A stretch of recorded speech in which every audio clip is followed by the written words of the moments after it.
Good morning, students. Today we are going to start with the next topic of atom and nuclei. In the last lecture, what we have discussed? We have discussed about the nucleus, structure of nucleus, different hypotheses available for explaining the structure of nucleus, and then the neutron proton hypothesis actually explains the structure of nucleus. Neutron proton hypothesis में हमने क्या पढ़ा था कि neutron and proton are the parts of nucleus and electrons revolves around the nucleus. और उसके बाद हमने पढ़ा था कि न्यूक्लियर साइज कितना है and nucleus density, that is approximately 2.29 into 10 raised to power 17 kilogram per meter cube. Now, after discussing this, now we will discuss few terms. First is what is isotope, what is isobar, and what is isotone. Isotopes आपको पहले भी पता है, the elements which have the same atomic number but different mass number, but different mass number, ऐसे elements को हम isotope कहते हैं। ऐसे एलिमेंट जिनका Z सेम हो पर इनका A डिफरेंट हो, उसे हम आइसोटॉप कहते हैं। एग्जाम्पल क्या है? 1H1, 1H2 and 1H3। अगर हम इन एलिमेंट्स को देखें तो इनका सबका एटॉमिक नंबर सेम होता है। This is atomic number. तो यहाँ पे भी 1 है, यहाँ पे भी 1 है और यहाँ पे भी 1 है, इसलिए हम इनको आइसोटॉप्स कहते हैं। सेकंड है व्हाट आर आइसोबार्स, ऐसे एलिमेंट जिनका मास नंबर सेम होता है but they having different atomic number. ऐसे एलिमेंट्स जिनका एटॉमिक नंबर डिफरेंट होता है पर इनका मास नंबर सेम होता है, ऐसे एलिमेंट्स को हम आइसोबार कहते हैं। जैसे these two examples are there। अगर आप इन दोनों को देखो, इनका एटॉमिक नंबर अलग है पर इनका मास नंबर सेम है, इसे हम आइसोबार कहते हैं। थर्ड है आइसोटोन्स। आइसोटोन्स क्या है? ऐसे एलिमेंट्स जिनके सेम नंबर ऑफ न्यूट्रॉन्स होते हैं। तो इस एक्सप्रेशन में A minus Z is the number of neutrons। तो ऐसे एलिमेंट्स जिनका सेम नंबर ऑफ न्यूट्रॉन्स हो, उसे हम कहते हैं आइसोटोन्स।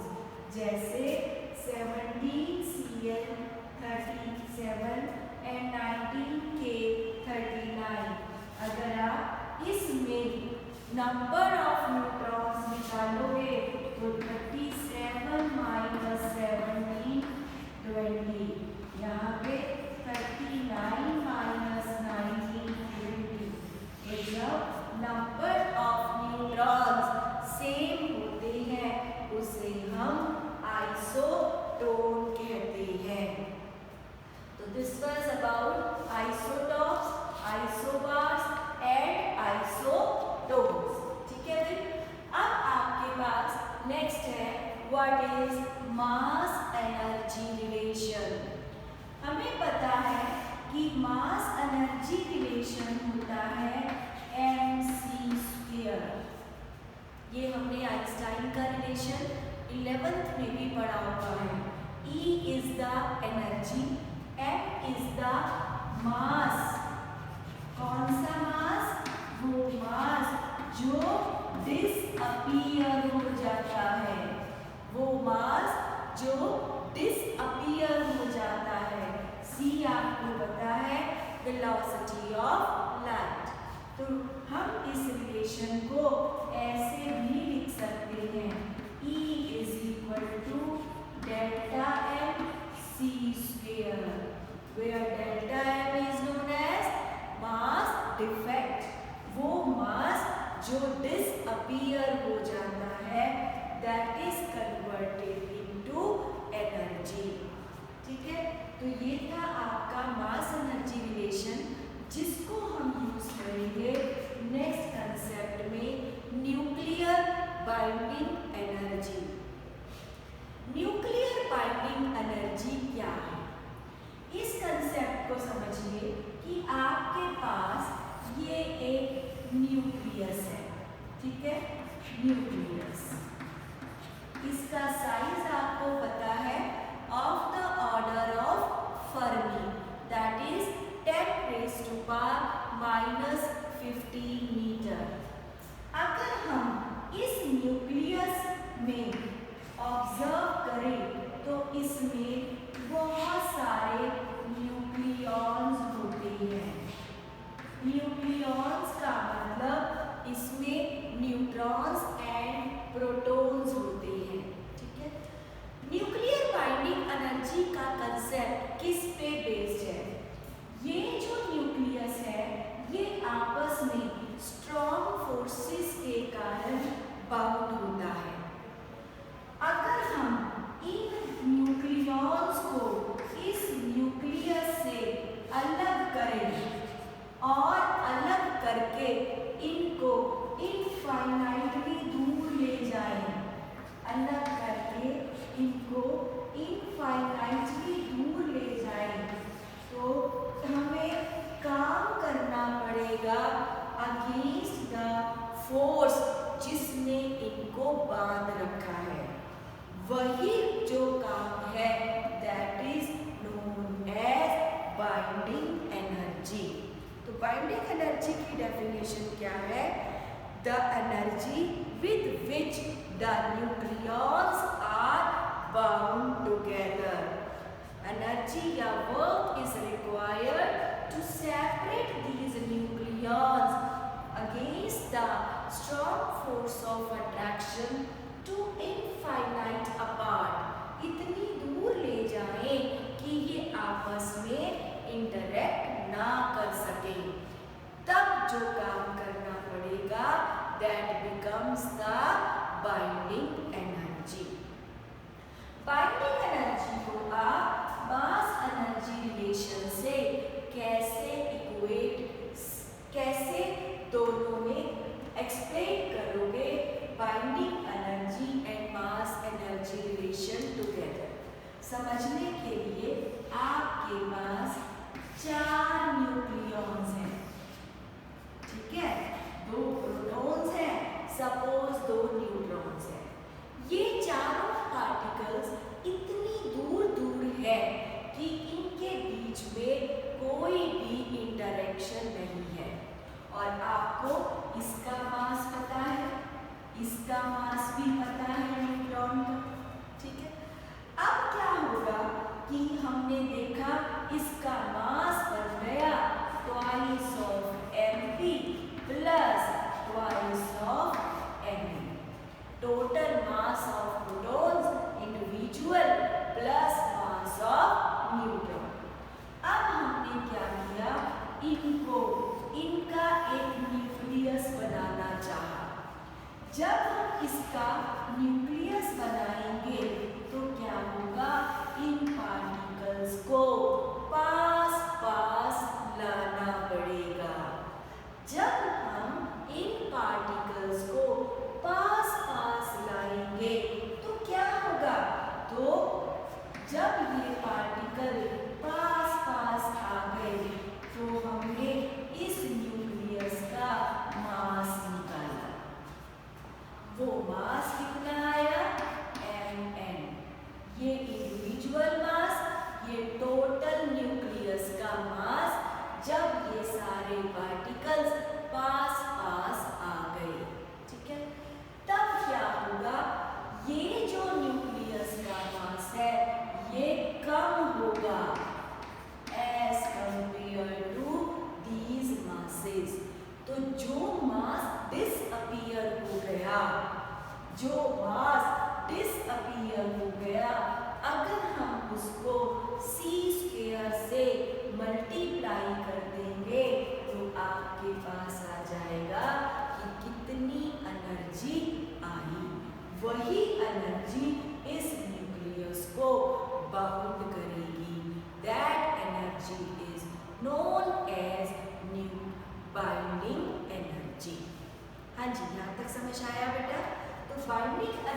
क्या होती है और हम उसको मास एनर्जी रिलेशन से कैसे इक्वेट करेंगे, ये अब हमने सीखा। अब हम निकालेंगे एक्सप्रेशन फॉर बाइंडिंग एनर्जी। इस पे बहुत सारे न्यूमेरिकल्स भी बेस्ड है। How to find the expression for binding energy. Binding energy हमें समझ आ गया क्या होता है कि बाइंडिंग एनर्जी को निकालने के लिए individual mass minus mass of nucleus, तो certain mass disappear in this process and that certain mass when multiplied by c square you get the binding energy। तो बाइंडिंग एनर्जी के लिए आपके पास एक न्यूक्लियस, एक एटम है ZXA। Z क्या है? एटॉमिक नंबर, A क्या है? Mass number. इसके न्यूक्लियस में एक तो प्रोटॉन है, एक न्यूट्रॉन है और इसके चारों तरफ इलेक्ट्रॉन घूम रहे हैं। ठीक है, तो बाइंडिंग एनर्जी क्या है? इनका इंडिविजुअल, तो पहले हम निकालेंगे mass defect, that is represented by delta M। Mass defect, ठीक है, डेल्टा M। तो डेल्टा M बेटा किसके बराबर होगा? Total mass of protons plus total mass of neutrons minus mass of nucleus. Mn is the mass of nucleus, mass of proton, अगर यहाँ small n है, mass of neutron, capital N का मतलब इस एटम के न्यूक्लियस का मास। तो अब आपके पास एनर्जी, बाइंडिंग एनर्जी क्या आ जाएगी बेटा? Mass defect into c square, यही हमने पढ़ा था ना। तो ये आ जाएगा बच्चे ZMB plus A minus Z into Mn minus Mn into c square. ठीक है, तो ये आ गया आपके पास बाइंडिंग एनर्जी। बाइंडिंग एनर्जी जब आ गई तो हम इस एक्सप्रेशन को थोड़ा सा सिंप्लीफाई करेंगे।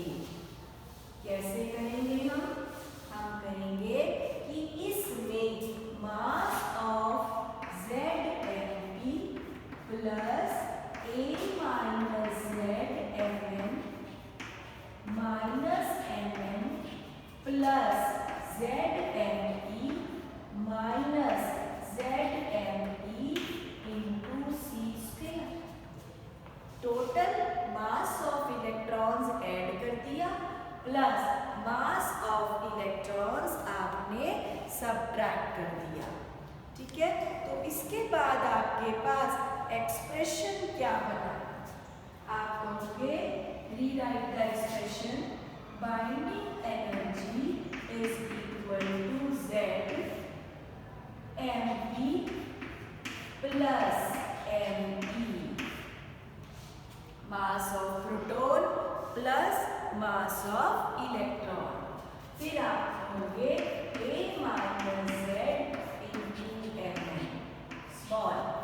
अब देखो, अगर हम यहाँ पे माइनस कॉमन ले लें तो आ जाएगा mass of nucleus plus mass of electron c square.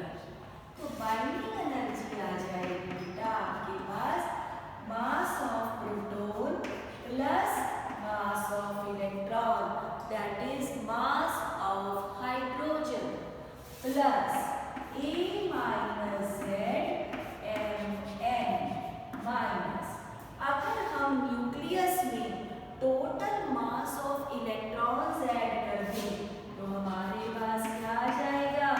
Total atom का मास इंटू c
और ज्यादा फोर्स का मतलब क्या है कि हमें ज्यादा काम करना पड़ेगा, और ज्यादा काम का मतलब है कि उस न्यूक्लियस को तोड़ना मुश्किल है।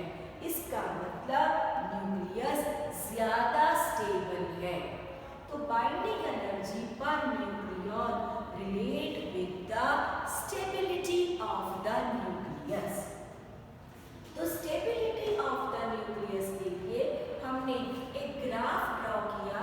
This graph is very important, exam में बहुत फ्रीक्वेंटली पूछा जाता है। Draw the graph between binding energy per nucleon and mass number and how this graph is important, how you explain the nuclear fission and fusion using this graph. Energy released during nuclear fusion and nuclear fission is very important and that can be explained using this graph. तो binding energy per nucleon और mass number का अगर हम graph plot करते हैं तो graph ऐसे है बेटा। ये 3 पीक्स है, these are the 3 peaks and then the graph is like this। ठीक है, अब देखिए इस ग्राफ से हम क्या क्या कंक्लूजन्स निकाल सकते हैं। पहला conclusion, what are the conclusions you can draw from this graph? First conclusion, अगर आप बाइंडिंग एनर्जी पर न्यूक्लियन की वैल्यू देखो तो 8, ये जो वैल्यू है this value is 8.6 mega electron volt per nucleon. ठीक है, तो iron 56 is most stable.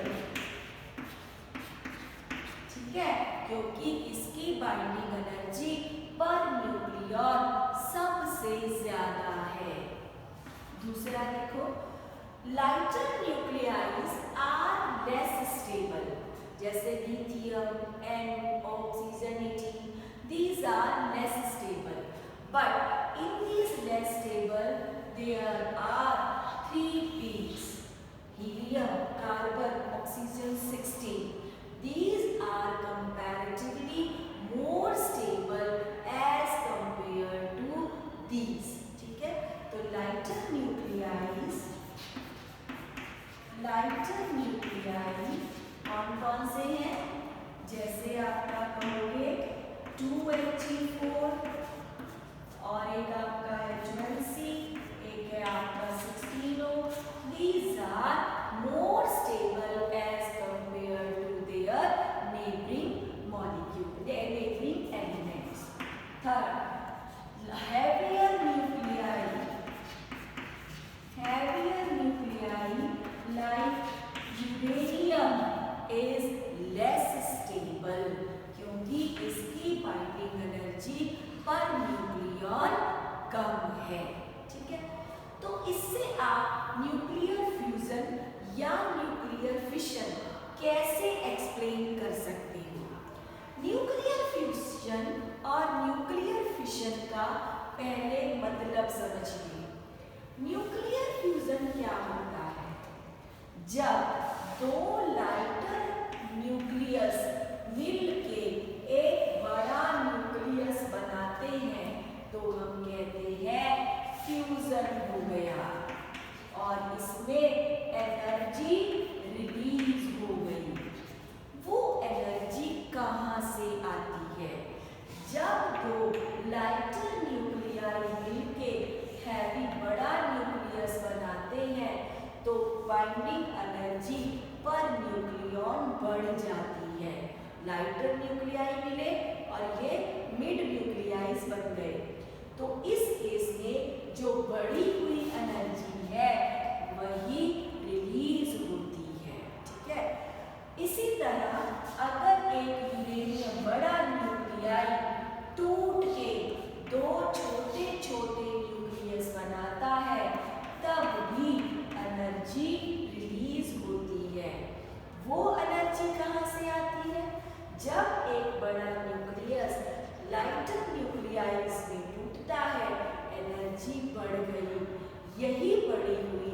Energy release होती है।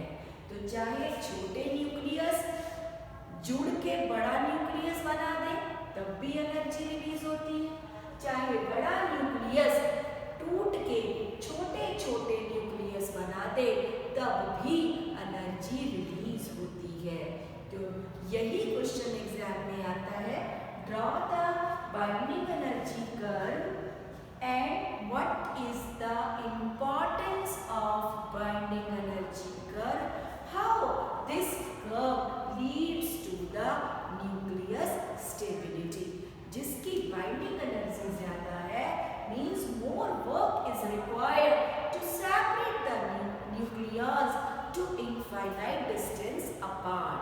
उन न्यूक्लियस को अलग करने के लिए हमें ज्यादा काम करना पड़ेगा और वही काम हमारा बन जाता है बाइंडिंग एनर्जी।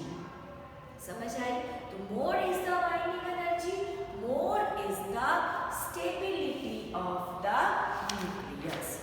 अब है आपके पास next is what are nuclear forces, what are nuclear forces and what is the nature of nuclear forces. Nuclear forces क्या होती हैं? ऐसी फोर्सेस जो न्यूक्लियस को बाउंड करती है। ठीक है, ये फोर्सेस जो है इंडिपेंडेंट ऑफ चार्ज होती है। Nucleus forces are independent of charge. ठीक है, जैसे आपके पास एक न्यूक्लियस में न्यूट्रॉन्स भी हैं और प्रोटॉन्स भी हैं। तो न्यूक्लियर फोर्सेस न्यूट्रॉन न्यूट्रॉन के बीच में, न्यूट्रॉन प्रोटॉन के बीच में और प्रोटॉन प्रोटॉन के बीच में होती है। ये फोर्सेस हमेशा अट्रैक्टिव होती हैं। तो किसी भी न्यूक्लियस में दो तरह की फोर्सेस होती हैं। First is nuclear forces, nuclear forces जो हमेशा अट्रैक्टिव होती है और शॉर्ट रेंज होती है। मतलब अगर न्यूक्लियस थोड़ा सा बड़ा हो गया, ये पार्टिकल्स दूर दूर चले गए, तो इनकी एग्जिस्टेंस ऑलमोस्ट जीरो, नेग्लिजिबल हो जाती है। और एक इसके बीच में इलेक्ट्रोस्टैटिक फोर्स होती है, इलेक्ट्रोस्टैटिक फोर्स ऑफ रिपल्शन, जो सिर्फ प्रोटॉन प्रोटॉन के बीच में होती है। Electrostatic force of repulsion. तो किसी भी न्यूक्लियस की स्टेबिलिटी के लिए there is always a balance between the nuclear forces and electrostatic force of repulsion. अगर ये फोर्सेस बैलेंस बनाती हैं तो न्यूक्लियस स्टेबल है। अगर दोनों में से न्यूक्लियर फोर्सेस कम हो जाती है तो आपका न्यूक्लियस अनस्टेबल हो गया। न्यूक्लियस अगर अनस्टेबल हो गया तो न्यूक्लियस टूट जाता है, वो डिके हो जाता है, उसमें से alpha beta gamma radiations emit होनी शुरू हो जाती है। ठीक है, तो nucleus stability means there is a balance of nuclear forces and electrostatic force of repulsion. ये है न्यूक्लियर फोर्सेस का ग्राफ। अगर distance between two nucleons 10 fermi हो जाता है तो न्यूक्लियर फोर्सेस ऑलमोस्ट जीरो हो जाती है। अगर ये डिस्टेंस कम हो जाता है तो ये न्यूक्लियर फोर्सेस मैक्सिमम हो जाती है।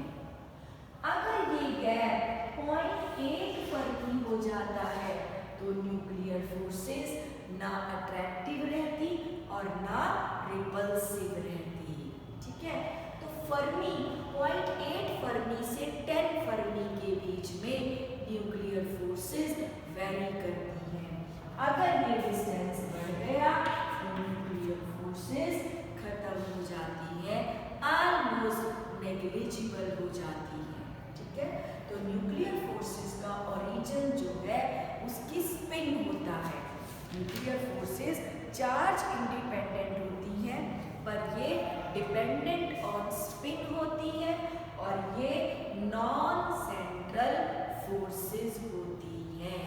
ठीक है, तो ये है nuclear forces independent of charge but dependent on spin. These are non-central forces. These are very strongest forces in nature. ये इलेक्ट्रोस्टैटिक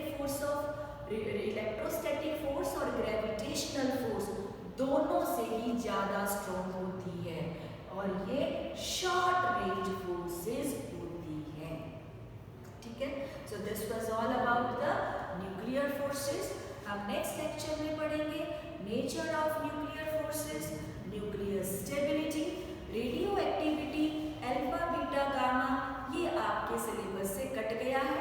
और उसके बाद हम पढ़ेंगे nuclear energy, detailed explanation of nuclear fusion and nuclear fission. ठीक है बेटा, ये आपको अच्छे से रिवाइज करना है और आपको लिख के देखना है। God bless you and have a nice day.